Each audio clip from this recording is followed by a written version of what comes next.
You say something slightly off in a meeting, and for the rest of the day it replays. You spill a drink at a party and assume everyone noticed. You wear the wrong thing and feel exposed, like a signal fire on a dark hill. But here is the uncomfortable truth the research keeps confirming. The audience watching your mistakes is almost entirely imaginary. Most people are too absorbed in their own private replays to watch yours. There is a reason this feeling is so convincing. It is not vanity, it is not weakness.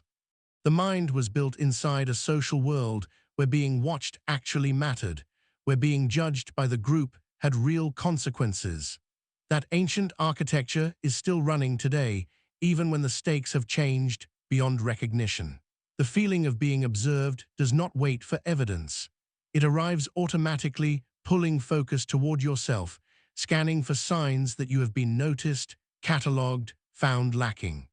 And because it feels so vivid from the inside, it is genuinely hard to believe that the same intensity is not landing on people around you. What surprises me most about this is how universal it turns out to be. This is not a trait that belongs to shy people alone or to people who have struggled with confidence. Research shows it cuts across personality types, ages, and cultures. The machinery hums quietly in nearly everyone. Understanding why it works the way it does is the first step toward loosening its grip on how freely you move through a room. In 1999, Thomas Gilovich and Kenneth Savitsky at Cornell University ran a study that has since become one of the most cited demonstrations of social self-consciousness in psychology. They asked participants to wear a t-shirt with a large, embarrassing image on the front, then walk into a room full of other students. The wearers consistently predicted that around half the room would notice and remember the shirt. The actual number was closer to 25%. That gap between 50 and 25 is the spotlight effect, measured under controlled conditions. We perceive ourselves as being at the center of other people's attention far more than we actually are. Gilovich and Savitsky named it precisely because the metaphor fits. We feel illuminated, visible, examined, when in reality the room is dim and everyone is looking elsewhere. The mechanism behind this is what researchers call an anchoring problem. Your own behavior is vivid and central to you. When you try to estimate how others perceive it, you start from that vivid internal experience and adjust outward. But you never adjust far enough. Daniel Kahneman, in Thinking Fast and Slow, published in 2011, described this class of bias as arising from the fundamental asymmetry between what is central to you and what is peripheral to everyone else.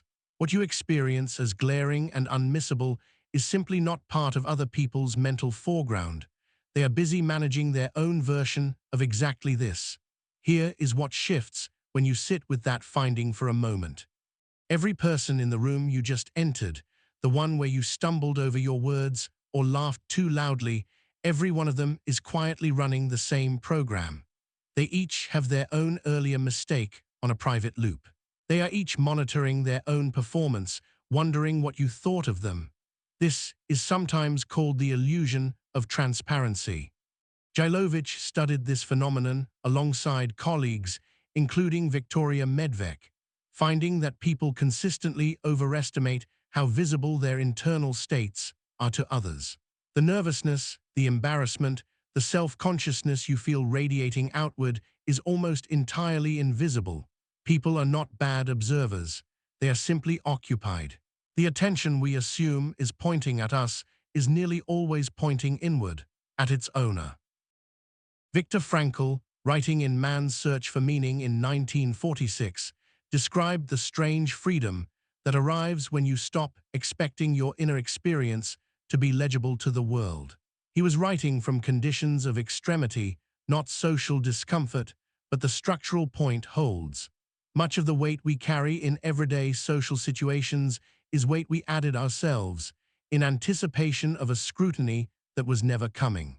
The room was not a courtroom, we made it one. Knowing about a bias and escaping it are different things. Simply telling yourself that no one is watching rarely quiets the feeling. What the research points toward is more useful than a reassurance. Gilovich's follow-up work suggests a specific reorientation. Instead of trying to suppress the sense of being watched, try actively expanding your picture of the room. Ask what the other people around you are preoccupied with right now. Not as a trick, but as a genuine act of curiosity. When you do that, something changes. The spotlight feeling does not disappear, but it competes with something truer. There is a longer practice underneath this as well. Repeated low-stakes social exposure, approached with curiosity rather than performance anxiety, gradually recalibrates the estimate. Each time you notice that the world did not register your stumble, the predicted audience size shrinks a little. The brain updates slowly, but it does update.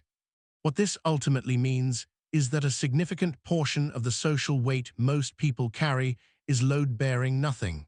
It is scaffolding around a building that was already completed. You are not the center of anyone's story. That is not a sad fact. It is one of the quieter freedoms available to you if you are willing to take it seriously. If using research to see your own mind more clearly is something you find valuable, there is more of it here. Subscribe and keep building a more honest map of how you actually work.